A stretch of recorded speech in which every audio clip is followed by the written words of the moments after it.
Big delays at the DMV. New tonight, a contractor claims the DMV is not giving the entire story about why it's taking so long for folks to get their driver's license and their IDs. That's right. Our Capitol reporter Michael Hyland digging deeper into this tonight. Michael, what'd you find out?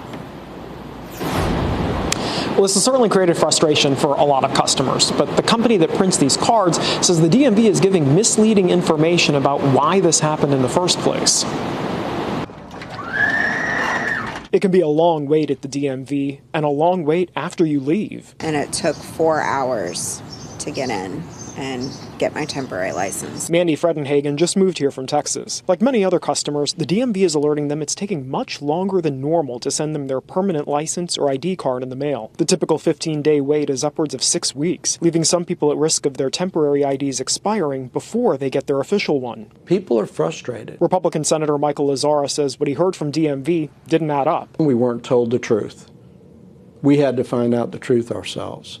In a letter this month, Commissioner Wayne Goodwin blamed increased delays with IDEMIA, our private outside contractor that prints the licenses. But a few days later, IDEMIA pushed back in this letter we obtained, saying the DMV is giving misleading information. IDEMIA says DMV told them to stop license production in February, after DMV gave them a file that had errors regarding renewal records. It took 10 days to manually review thousands of documents before production could start again. That created a backlog, and IDEMIA claims they didn't get approval to use an additional factory for production until just 2 weeks ago. The General Assembly has made significant investment to DMV to the tune of $170 million specifically for modernization.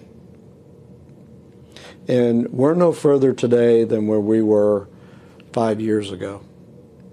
And we continue to get worse. DMV declined to comment because Commissioner Goodwin is scheduled to testify to state lawmakers about this next week, only saying for now that they're switching vendors next month. But they don't expect the backlog to be cleared by then. Senator Lazzara says he thinks the commissioner should be replaced. I think a change needs to be made as soon as possible.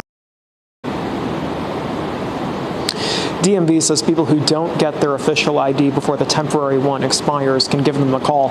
If the police pull you over, they can verify your information, so people affected by this should not face consequences in that situation. Russ and Rob.